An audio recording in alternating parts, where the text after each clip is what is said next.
This is the OFN Today on the Our Lads Football Network. Week 12 is not in the books, and it's not because of Monday Night Football. It's because of Tuesday Night Football. That's what you get in a COVID 2020 season. How's everything going, Ryan Dunleavy? Good, Greg. How are you doing? I'm doing okay. We knew one of these crazy weeks would come eventually, and you know what? They're probably going to get even crazier. It's possible. Everything is just gone nuts. But it is what it is. We have football. I think that's the most important thing. So what I keep telling myself is it's better that we've got sports than no sports at all. Every time something bad happens, at least we've got sports. It's not the way we want it, but at least we have it. And Baltimore and Pittsburgh's game went from Thursday night on Thanksgiving to Tuesday night, and it looks like all things are looking like it's going to go off tomorrow night. And RG3 is going to get a chance to play, right? RG3, yeah. It's flat. Alfred Morris is on the Giants. RG3 is on the Ravens starting. It's like the 2012 Washington NFC East champions are back in action. Yeah. So on the pistol, hire Mike Shanahan, bring me back. I'm intrigued to see RG3 because when I saw RG3 play, when I think he had an opportunity to play a few years ago, and I know it's been a couple of years, but it's like every time I see him play, he looks like a satisfactory backup quarterback. Like if he actually had to play for 3 or 4 games, I don't think that he would do his position on the team injustice. I think that if he played good teams, I think he could beat good teams. But he needs help, no question. Is he a starter in the NFL? I don't know. I mean, maybe he could be. There are 32 teams, so this is his chance. I mean, he's not that old. Yeah, I mean, I don't think he's a starter. I actually don't even know if he's really a general backup. He's the perfect backup for the Ravens because you don't have to change the entire offense to. Yeah. He's like a Lamar Jackson light, so he's the perfect backup there to do things. Could he be the backup to Aaron Rodgers? I don't think he could. I think you're asking too much change. And do I think he's a starting quarterback? I wish we had a podcast last year, Greg, because I would have told you then what ended up happening, which I think is still happening. There are too many quarterbacks. It's why Jameis Winston doesn't have a starting job. It's why Marcus Mariota doesn't have a starting job. It's why, some of these guys are going to lose their starting jobs after this year, some of these free agents. Like, the NFL quarterbacks are staying longer than ever. Brady's 43, yeah. Breeze is 40. Rodgers isn't showing signs of slowing down. Guys are playing later than ever. And there's more college quarterbacks coming in than ever because they're more ready to play right away than ever because they're trained so well at the high school and college levels. So there's too many quarterbacks. So could RG3 be a starting quarterback? If Jameis Winston's not a starting quarterback, RG3 is not a starting quarterback. Yeah. Now, how good those guys are, that's the other thing. Correct. Can they start? Yeah. When you have some of the starters out there that we see in Chicago and in other places. But, I mean, you say that, but one guy's a Super Bowl MVP and the other guy's the number 2 pick in the draft. So it's not like they're starting bums in Chicago. They're not playing well. The offense is underperforming. There's not talent. But neither one – it's not like they picked those 2 guys off the street. Those are 2 guys you expect to be starting, a Super Bowl MVP and a number 2 overall pick. Trubisky got starter money. So that's what – I don't mean talented enough. I mean guys that fit the starter profile. What I think also that happens, though, is that it seems that when starters get hurt, at least half the time, if not more, you see these backups and you're like, what are they doing with that guy as a number 2? And then you take a look at other teams and they have the Jameis Winstons and the Andy Daltons and so forth. And I think sometimes that's why you can see that not every team has a good backup, but there are about 10 or 15, like you're saying, that, okay, if they had to start for the season, they could they could look like a starting quarterback for a year. They're You not going to could look like a CFL guy. Correct. You could give me 10 more. No one wants more NFL teams, but you could give me 10 No. more. You could give me 10 more NFL teams in Birmingham, Alabama, and Portland, Oregon, and whatnot. And Andy Dalton could start for one, and Yeah. Jameis Winston could start for the other. There's enough quarterbacks. Well, there are only 32 head coaching jobs in the NFL. And we now know that two are open. Well, it all depends. It could be 3 open. Does Raheem Morris maintain his job? Does Romeo Crennel get the gig? And now Matt Patricia's gone. So Darrell Bevell will step in. But also Quinn's gone. So this whole Patriots NFC North project was a disaster. And it's not a surprise. I mean, we talked about it last week after the way Detroit looked with Carolina. Maybe it was because it was short week and they didn't want to, and it was Thanksgiving. So they gave him another game, and then that was it. They knew that he was going to get fired after that debacle, the shutout in Carolina. And I don't think Detroit is a bad spot personnel wise. It's not like there isn't talent there. There's some decent talent. You have a starting quarterback that could probably get through for another couple of years. You draft your future quarterback, hopefully this year if you're smart.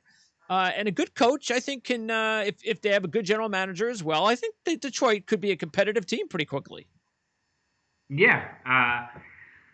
So obviously the name that keeps coming up there is Jim Harbaugh. I don't know that. Oh, here we go again. Yeah. I don't know that makes a whole lot of sense, Greg. I mean, the same people who are Lions fans are Michigan fans, so they're gonna see him fail in Michigan at Michigan and want him as their NFL coach. I don't know. I would think he needs a change of market, but no. I think I hear what you're saying. They could be on the rebound.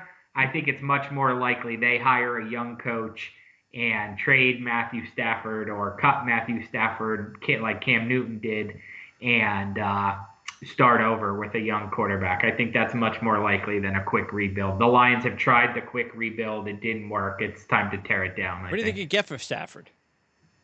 Great question. It's got to be, I would say, at least a 4th. Oh, I would think so, yeah. He's got an injury history, puts up big numbers, has never really won in the playoffs. I would think some combination of maybe like a 3 and a 5, something like that. Interesting to think about where he would fit in. There's going to, and the logical place for him to fit in would be a team, again, like I just said, that is going to be looking at building with a young quarterback at some point. Maybe they don't want to rush the quarterback, or maybe they're thinking about not drafting that quarterback this year. Maybe they'll go after him in 2022, that kind of thing. And Stafford could be a good placeholder for a couple of years. But who knows? That'll be an interesting offseason topic for sure. And that's right now, Atlanta, Detroit, Houston. Which is the best spot? Houston, Deshaun Watson. With Deshaun Watson. Yep. Yeah. And they have other talent, but they'll probably trade J.J. Watt. But they have the young quarterback and Matt Ryan and Matt Stafford. You don't know either guy will be there. Do you believe in the potential theory that that Romeo Crennel could be back next year because we're still in this COVID deal? And we might have another offseason that's going to be weird. You don't want to have to bring in a new staff to deal with it. They like Crennel. He's an organizational guy. Do you believe in any of that nonsense? Yeah, I mean, I believe it could happen because teams tend to favor the what they know versus the unknown. But that's just a waste. With all due respect to Romeo Crennel, that's just wasting a year of everybody's time. He's a nice. By all accounts, a nice man who's doing a nice job right now, but you're just wasting a year of Deshaun Watson's career if you put off him having to learn a new offense and a new coach and all so now the Jets are gonna hire Greg Williams because next year's an off. No. No, that's why I was saying Romeo Crennel, It because he's doesn't. an organizational guy. He's been there forever. They No, like him. They're actually competitive with him so far. yeah.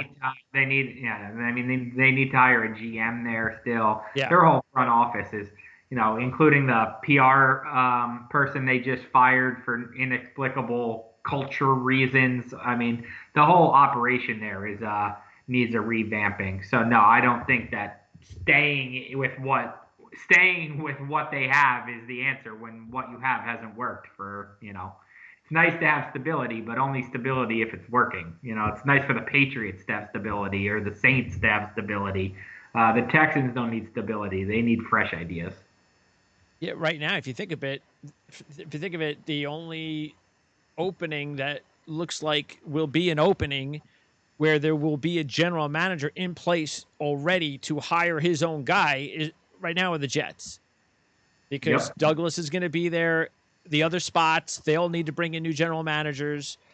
And we are now getting seriously close. Another week has gone by, and we're getting seriously close to Jet fans having to have heart palpitations every time they watch Jacksonville games and rooting for the Jags to win and stop blowing these games and opportunities to go up 2 on the Jets, give it a Yeah. little breathing room. It was also nice for Jet fans to see Trevor Lawrence pretty much say, well, the actions of being on senior day, that he's going to be gone. I did speak with one of the writers who, and actually has a show. He's been covering South Carolina sports talk for a long time for Clemson, and actually South Carolina and Clemson sports talk. And I asked him the question about Trevor Lawrence. Said, I don't see anything that leads me to believe he's going to be a guy that cares about staying in the South, but I don't know him. What do you think? Tell me. He's like, yeah, well, I don't know him either, but I know him as better than you guys. I haven't seen anything like that in his nature that leads me to believe that would be the case either. That he thinks wherever Trevor gets drafted, that's where Trevor's going to go. But we'll see. Again, I just think Jet fans are now going to have 5 more games, I guess, right? 5 more games, 4 more games to sweat this out with Trevor Lawrence, because Sam Darnold didn't look any better at all on Sunday. No, with all his weapons, he didn't look. With all his better. weapons, didn't matter. And for the Giants, though, they're the playoff team right now in New York. And Daniel Jones. It's like, how often does this happen? And, I really hate when it happens because it doesn't ever seem to happen to the great teams. It always happens to those teams that haven't been in the playoffs or they haven't had a big season in a while. And I'm not saying the Giants, of course, has had a great season, but they're in position. They are right now mathematically in first place in the NFC East, and Daniel Jones gets hurt. And now he's going to be out. It's like the Penix guy for Indiana tearing his ACL in the best football season that the program's had since I've been alive, and the kid tears his ACL. So Daniel Jones, hamstring injury, he might miss a couple of weeks, huh? Look, they're going to put him on the field this week and see how he does. But yeah, I would think that the way he plays with the RPOs is not conducive to a hamstring injury. So yeah, I would think he's going to miss probably a week or 2. He's a tough kid. He'll try to battle through it, but hamstring injuries aren't something you can fake. So I would expect him to miss probably a game or 2. I don't think he's done for the season, but by the time he gets back, the season might be done for him, if you know what I mean. What's the situation as far as the schedule again for the Giants? Brutal. Oh, that's right. This is the tough stuff now. Seattle, then Cleveland, then Arizona, then Baltimore, then Dallas. Okay. And Washington, Alex Smith getting the big win on Thanksgiving, blowing out the Cowboys. So it's Washington and the Giants sitting atop the NFC East. And the way the Cowboys looked, Ezekiel Elliott fumbling again. It's the same Cowboys. They're not going to get any better this year with Mike McCarthy and the way that. They have an easy schedule, so you can't write them off because they're going to be favored 3 times. But they do have they have Baltimore next week, I believe. Maybe they take advantage of it. Yeah. So it could be but hey, you got to start thinking with Daniel Jones going with the hamstring and Alex Smith winning the game on Thanksgiving that maybe the stars are aligning for Alex Smith to take the Redskins. To take the Washington football team to the playoffs. Yeah, I thought the winner of the Dallas-Washington game would be the winner of the NFC East. I still think that, no matter who it was. I still think that. By the way, we're gonna have is it gonna still be a rivalry, Washington the Cowboys? Because it used to be the rivalry is all about the namesake, the Cowboys, the Indians. That's the rivalry, man. Now you got the Cowboys and that football team in Washington. Everybody in that division's a rivalry. Yeah, hopefully we'll get back to those days. It's incredible. I mean, if you're old enough like we are, we remember those days like it was yesterday when the NFC East was the power. It's been a long time. People forget that though, Greg. Like this isn't Parcells, Gibbs, Buddy Ryan, and Jimmy Johnson. Like this is now this division's been bad for it has been. Yeah, it's been a while. This isn't just a 1-year fluke. This division's been bad for a long time. All right. Also, by the way, Dave Caldwell was fired in Jacksonville. Doug Marrone wasn't fired, but I think Marrone's not fired in probably the same way. Gase, I don't think, will be fired. Right. They're going to get fired, but there's just no reason to get him off the team now for whatever reason. They have their reasons. It's about respect. It's about showing the guy some respect and letting him finish what he started. But the new GM is going to hire his own coach. Sure. And for Denver, we talked about the Baltimore situation without Lamar Jackson. That spread went up to 10. We had the Saints spread go up to 16 on Sunday, and it wasn't enough. Look, this situation really confused me because I thought in the beginning of the season we heard the plan was going to be, or maybe it was just a plan by the media. The plan was going to be that they were going to somehow try to keep at least one of these quarterbacks away from the other guys.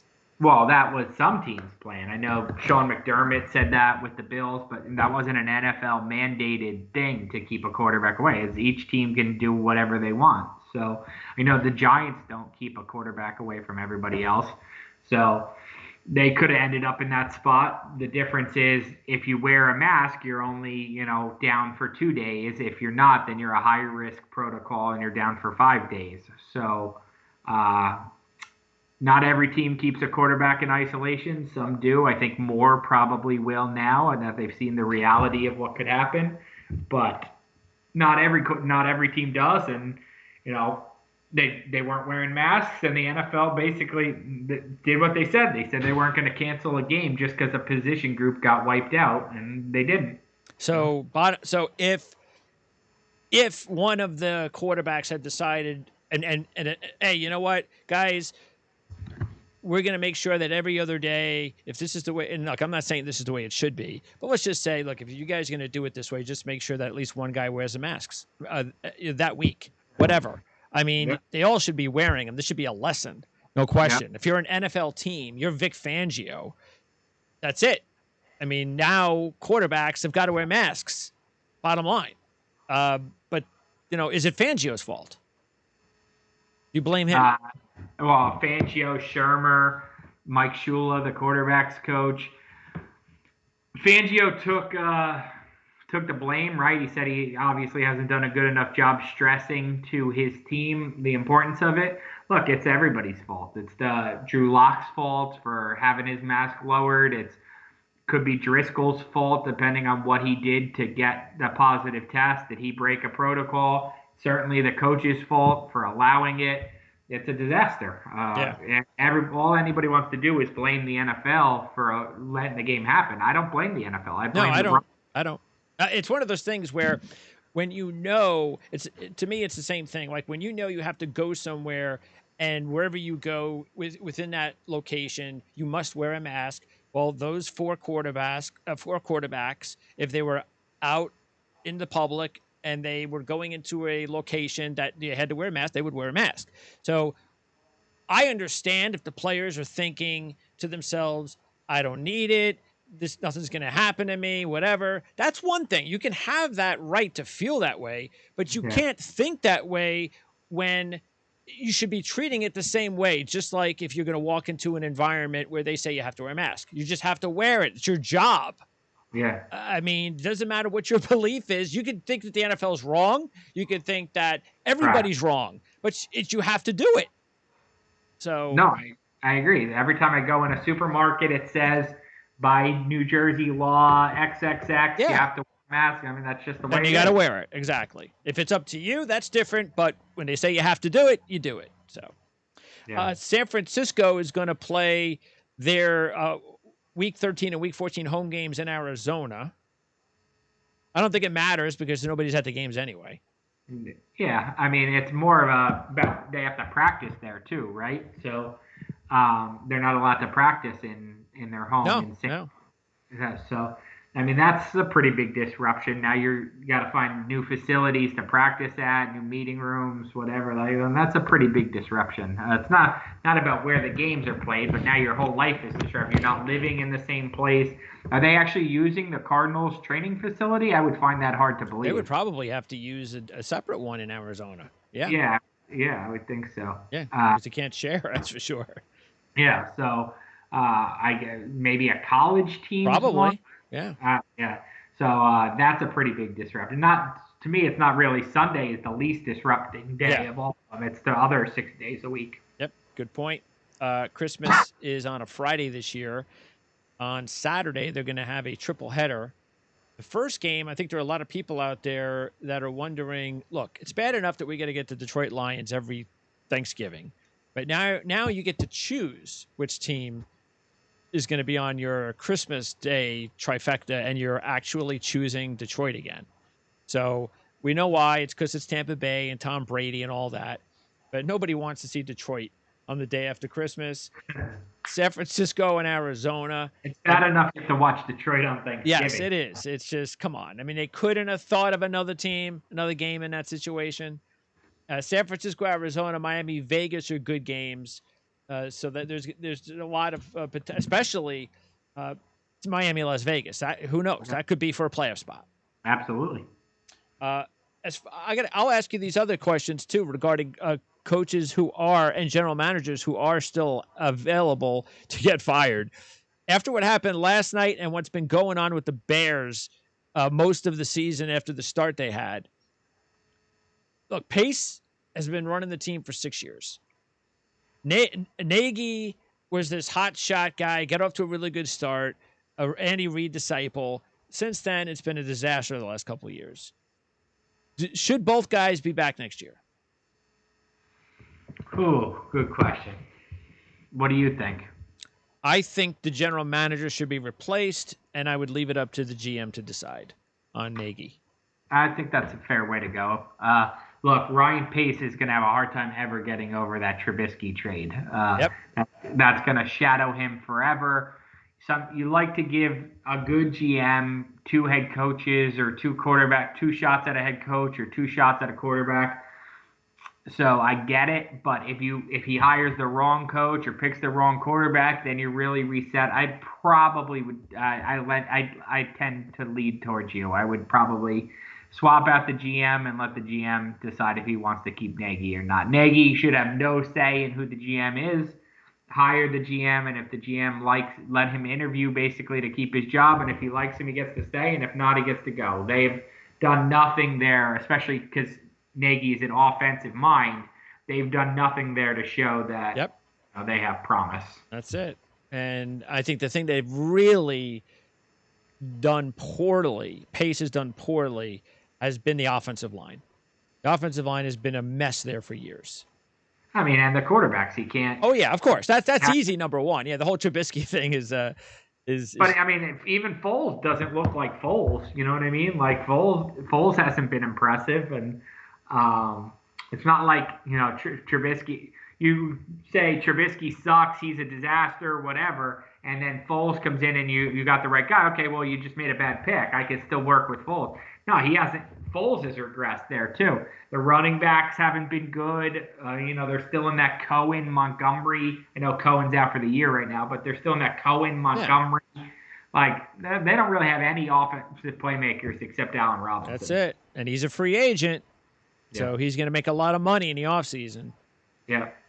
Okay. Also, same situation. Chargers. Telesco, 6 years. Anthony Lynn's been there a few years, like Nagy. What would you do? What do you think is going to happen? Did Telesco hire the guy before Anthony Lynn? I believe so. Yeah, I believe so. Who was before? Well, actually, that's right. It was Mike Before McCoy. that, did he hire him? Who was before that? Mike McCoy, right? Chargers. I think it was Mike McCoy. Okay, that's a forgettable one. 13-16. So Telesco was there for McCoy. Yeah, I would probably wipe out. Might have been his first. It might have been the hire, right? It might have been he came in and then hired McCoy. Yeah, I would say that 2 is enough. Look, that team has talent. He hasn't done a bad job assembling talent. So I agree with that. I think, and even Pace before the Trubisky thing was looking pretty good. Then since Trubisky, it's all gone downhill the last few years. But yeah, I agree. Telesco has done a pretty good job assembling some talent there. But they don't win, and he's hired 2 coaches who haven't won. So I would probably make the change. What about Lynn? I'd definitely swap out Anthony Lynn, and it doesn't make a whole lot of sense for Telesco to hire the next coach if he's going to be out the door next year. That's what the Jets do, and that doesn't work. Okay. Does McCarthy get another year? Yes, I would say yes. I just don't know that you hire him as such a big name head coach to give him 1 year and then fire him. Especially with Prescott going down. Yeah, you took the words out of my mouth. Exactly. Especially when he hasn't had Dak. Not that they look good with Dak, but I would say he'll be on the hot seat as soon as next year starts, but I think he'll be back next year. And he might want to think about hiring a new defensive coordinator too. Correct. And by the way, now we'll see. I mean, Prescott, you would think will be back. That's what we're hearing. But the Cowboys are now draft-wise, they're the 16th team in the NFC. So they're going to get they're in position to get themselves a quarterback. They want to get one. Yeah. Zimmer. Oof, that's a tough one too. I would say. I think he's going to be back. I would say probably very much in the Dan Quinn vein from last year of like, he's a good coach. If you fire him, you're probably better odds you're hiring somebody worse than him than you are a huge upgrade. Yeah. So you're kind of in no man's land where it's like you have the 10th best coach or whatever. Are you willing to risk having the 30th best coach to have for an upgrade? I mean, they're kind of in no man's land. They've played well of late, but they still lose inexplicable games. I would say he's probably back. And it's going to be interesting to see what they do with Cousins. I would think he is probably not back. And then Kirk Cousins is on the market. And as far as Zimmer, he's the one guy out of all the guys we've talked about that if he were to get fired, he could easily become a head coach with another team next year. Absolutely. Even though teams tend to hire offensive coaches nowadays, he's I think the rare defensive coach who would be snatched up right away. And besides Harbaugh, the other names that we're going to until the season's end, and then they say I'm not going anywhere, we're still going to hear about Lincoln Riley and Matt Campbell. Now that Iowa State is hotter than ever with Matt Campbell, you do wonder. I know. There was the thing with the Jets with Campbell. And what was it, a year or two ago? It might have been last year, and he kind of laughed it off because of how bad the talent was with the Jets. But does he change his mind if Trevor Lawrence is there? Yeah, I mean, you have to wonder. I've said this before. You have to ask if Dabo Swinney would change his mind to coach Trevor Lawrence. Like, he has to be a phone call. You have to call Dabo Swinney, ask him. I would think anybody who's, as Greg Schiano told me once, there's only 32 of those jobs. And if you have an interest in going, you got to strike while the iron is hot because, it can pass over you. Yep. So I would think if Matt Campbell has designs on the NFL, this is the time to make the jump, especially if it's a chance to coach Trevor Lawrence and, make a lot of money. Those jobs, obviously, he'll have no problem going back to college if it doesn't work out. So I would think he probably makes the move this year for one of those jobs, whether it's the Jets job or the Texans job or some job where he has a young quarterback, I would think he makes the move. Also, now my top 4 coordinators that I think if I was going to be interviewing, the 4 guys that I would interview would be, well, Bieniemy is going to be at the top of everybody's list. I'm still not. Look, I look at Bieniemy and I see what's going on with Nagy. We've talked about it before. You see the trees with all these great coaches, and sometimes you get trees where you don't see any successful coaches from these great coaching trees. And after what's going on with Nagy, you have to be. Bieniemy was the next guy. He wasn't the guy that was ahead of Nagy. He was supposed to be, okay, Nagy's smarter than Bieniemy, so if it's not working out for Nagy, that doesn't necessarily mean it won't work out for Bieniemy, but it should be a warning sign that just because you're getting Bieniemy doesn't mean you're getting Andy Reid and Patrick Mahomes. But the other 3 guys and we've talked about one of them, Brandon Staley's got to be, I have to interview him. I want him in my room. I want to find out about this young rising star defensive coordinator. I would probably interview Eberflus from the Colts. I want to find out what's going on with him. And Robert Saleh would probably be at the top of my list. I think a name you forgot that I know is very hot from people I talk to in the NFL, and somebody I would definitely want to talk to is Arthur Smith, the Titans OC. What he's done there with Tannehill and, the way they run the ball with an offensive line that's kind of a hodgepodge offensive line, I definitely would want to talk to Arthur Smith. All right. Now, let's wrap up some. Oh, speaking of Arthur Smith, good segue for Tennessee, because without question, the team that, if I was leading with, and of course, ESPN's going to do what they're always going to do. They're going to go after glamour, and Patrick Mahomes and Tom Brady's going to lead our stuff. But if I was leading the sports, which team from week 12, I'm leading with Tennessee. Because you picked the Colts and I picked the Titans. That's right. And this was a team that has gotten no respect since the preseason. They had a little bit of a window, and by the way, this happens in the NFL every season where you get into these, even the teams that make runs in the playoffs have these few weeks where things aren't going well. You doubt them. You're not sure about them. But then, boom. If the light turns on and everything starts to work and they can get hot into the playoffs, that's what we potentially have here with Tennessee, because they have found their stud receiver for sure now in A.J. Brown. They've got their stud running back. Tannehill's the type of quarterback that can win with that. And the only still big question we have is whether that defense can step up big, especially if they have to face the Chiefs again. Yeah. Look, I don't think they're going to beat the Chiefs in the playoffs. They might not even beat the Steelers in the playoffs. But they're, I thought all along they were the best team in the South. It took them a little longer to get their act together, especially on defense. But if you can control the clock the way they can, your defense, doesn't have to do as much. I really like them. Now, we got to mention, I think DeForest Buckner didn't play. Yeah, that's a huge loss, no question. That's one of the reasons they were able to shove the ball down the Colts' throat like that. But nonetheless, that's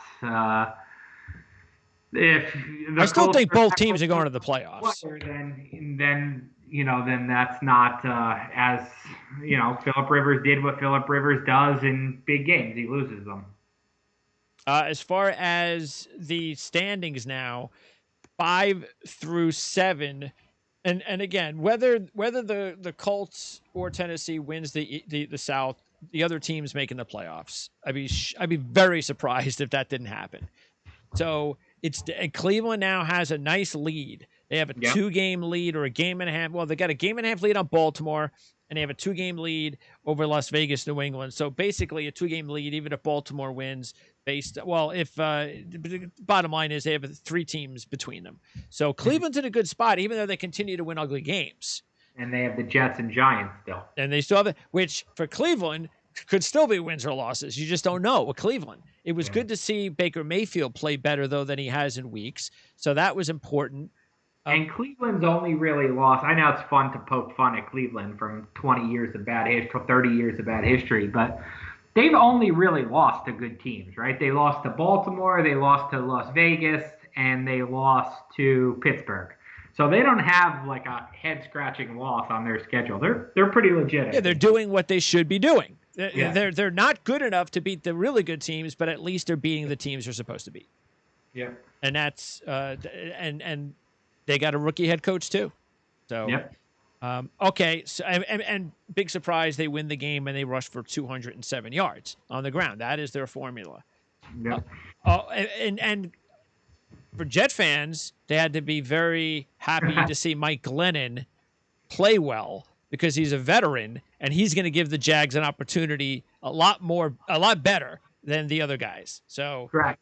I read a lot of stuff that was like, oh, by going to Glennon, the Jaguars sealed their tank. I don't think that's true at all. No. I think if anything, they gave themselves a better chance to win some games. I know. That's why I don't know. Maybe that's why they fired Caldwell.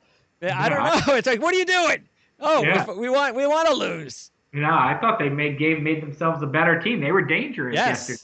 Yes. In my survivor pool, I'm still going. In my survivor pool, I thought about Cleveland, and I had Cleveland when it was Luton playing, and when they made the switch to Glennon, I said, that's too dangerous a team. Meanwhile, what a bad loss for Las Vegas. We gave them credit even when they lost to the Chiefs. They deserved it. They were on a high. Things were looking good. And for the first time this year, the old Raiders' ugly head reared itself, and it was just terrible. I mean, Jacobs gets hurt.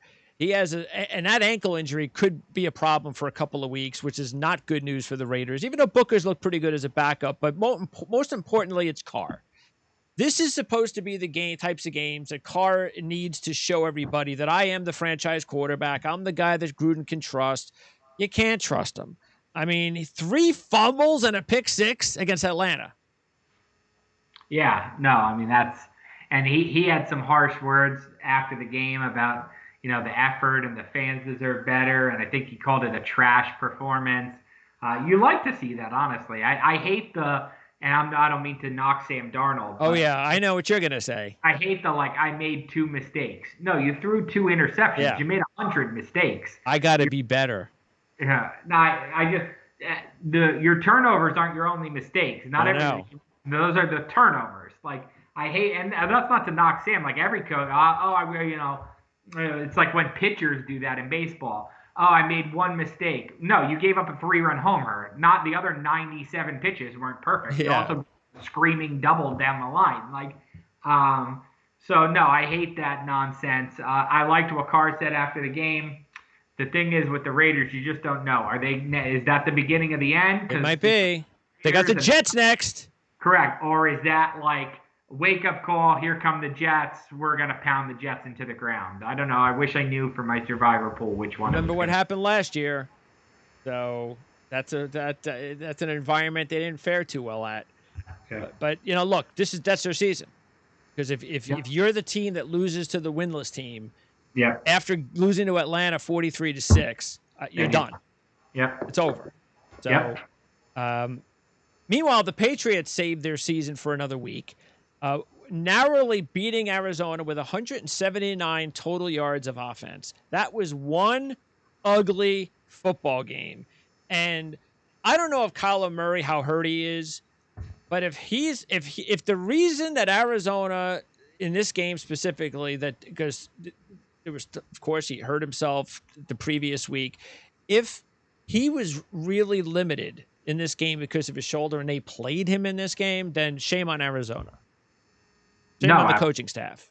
No, agreed. Yeah, agreed. The Arizona's under some pressure, I think, where they feel like it's slipping away from them. So certainly, and then you're right. New England saved its season for a week. I don't think that they can make a run in the AFC. I think there's just too many teams ahead of them in the AFC. But the only hope for the Patriots is if they lost one more game, it has to be this week because they're playing an NFC team. Then they have to run the table and then hope that they can get in somehow. 9-7? Yeah. I don't think that's going to be enough in the AFC this year. Possibly not. So, but that's pretty much. Cam Newton, the winning quarterback, was 9 of 18 with 2 interceptions. He was bad. He was really, really. He has not been good. I know people thought he was going to go there and have a great year and command a monster contract. He might not be a starter. And back to our earlier conversation about Dalton and Winston, Cam Newton might not be a starter in the NFL next year. If you're the Patriots, or could you be one of those teams that makes the deal for Matthew Stafford? Absolutely. Yeah, for sure. Or Matt Ryan. Remember, Matt Ryan's a Boston College kid. Yeah, absolutely. Yeah, that's an interesting tie there. Sure. By the way, as far as the Jet game, Tua did Jet fans a lot of favors by, oh man, I can't make it. I got the injury. Jet fans were real happy about that because he hasn't been playing well. So when Fitzpatrick played, everybody knows Fitzpatrick's a better quarterback right now than Tua. Yeah. Correct. So the fact that Tua didn't play was a big bonus for Jet fans that want Trevor Lawrence. And you want to know the secret weapon, the special teams player of the year right now has got to be Jason Sanders. 8 for 8, 50 plus. He hasn't missed a field goal all season. That's pretty impressive. That's pretty impressive. Graham Gano's had a great year for the Giants. He has 1 miss, and he's made 24 straight. But I didn't realize Sanders was having that kind of year for the Dolphins. Wow, that is pretty impressive. All right, now you feel like that usually goes to a returner. Or yeah, somebody. It usually does. Yeah, but there haven't really been a whole lot of returns this year. No. Nobody like having 2 touchdown a year returning kicks. None of those. Except the Panthers linebacker Jeremy Chin. Oh yeah. 2 fumble recoveries for touchdowns. The first guy to do that since like 1948, I saw. And they lost. Yeah, they lost. But he's a big part of their defense. Somebody referred to him to me coming out of the draft. Somebody told me he was like Isaiah Simmons light. If you remember Isaiah Simmons, all the talk about he could play 12 different positions. Yeah, he can't play one just yet. He hasn't done anything. No, he had that 15-yard penalty on Cam yesterday that gave him 15 extra yards for Folk to kick the field goal. No impact whatsoever. And Jeremy Chin's probably going to be the rookie of the year. So. All right, now it's only about a 10-second clip. You're not going to be able to see it, but I'm going to play it right now because we have to play the clip from the Jet Dolphin game and the call that was a catch. Well, let's take a look at this.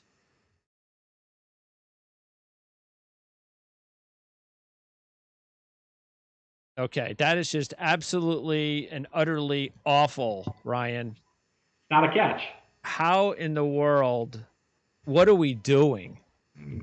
They reviewed it too. They did. What are we do? What's the world coming to? Gase had to throw the flag to try and cut. No, there's no way. I'll throw the flag. They'll reverse it. They'll take their time to look at. No, sorry, you lose the timeout, Adam. Oh, it's a catch. It's crazy. And you know what's going to happen is it's going to happen in the playoffs. Of course. We're going to see a big play impacted. It's going to be something like that, and everybody's going to be. Even Parker got up and was like, "Oh man, I didn't catch it." Yeah, he slapped his hands like, I should have had that one. He's like, "Oh yeah, okay, good catch." It wasn't like what was the game where the other guy he actually acted like. What was the game that the other one was the Dallas game, right? Something like and we were talking about that, and the defensive back like looked like it was the interception. And he intercepted it, and he I got it. And everybody else is, what are you talking about? There ain't no interception. No, it was was it the Colt game then? The Colt, I think it was the Colt Ravens game. Might have been Marcus Peters we talked about, right? Yeah, you're right. It was. It was, who's a good cornerback for the Ravens? Marcus Peters, was it? Yeah, that's who it was. Yeah. Yep. Okay. Giants only won by 2. They didn't cover. They gave up 155 yards of total offense, but a kick return, touchdown, and a late score actually put Cincinnati in a position to potentially win that game with Daniel Jones going down. The Giants forced 3 second-half turnovers. The defense has been really good. I mean, granted, they faced Brandon Allen yesterday, but the defense has been really good. It's the reason the Giants are where they are. Gibson had 3 touchdowns in the game for the Redskins. It's interesting because with Washington, they've got 2 really good young players. They have Gibson and they have McLaurin. But the problem is that's all they have. Well, a good young defensive line. No, I meant on offense. On Yeah. offense, that's all they have. They need, in the offseason, they got to get a tight end. They got to get a couple more receivers, and they need like more of a power back. Somebody that can take the load of a Gibson who's, you don't want to be pounding Gibson. No. He's not that type of guy. But look, the only reason they're in this spot anyway is because of its crappy division. Yeah. It is funny though, watching, you would think if you didn't know the standings that, hey, this is like old time NFC East fighting for first place. But you look at the records. I'll say this, the NFC East gets talked about on this show more, around the country more. The NFC East is like the talk of the NFL. They all, the teams are crappy, the records are crappy, but it's more interesting, it's more drama filled, it's more worth paying attention to than like the NFC North. Yeah, right. We like. We get Packers are good. Next. Yeah, exactly. Yeah, we like freak shows, and the freak show is the NFC East this year. We like competitiveness. It's a fun one. Yes. Yeah. So, because we still, even though we the Eagles have got the game tonight, if they want to change everything and get themselves right back to being the front runners, even no matter what the schedule says or the standings say, you win tonight. Beat Seattle, but now they lose Lane Johnson for the season this week.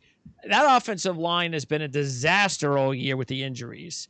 Seattle's in a good spot. They know, they learned their lesson for a couple of games. You see what happens when you lose in the NFC and are in this playoff race.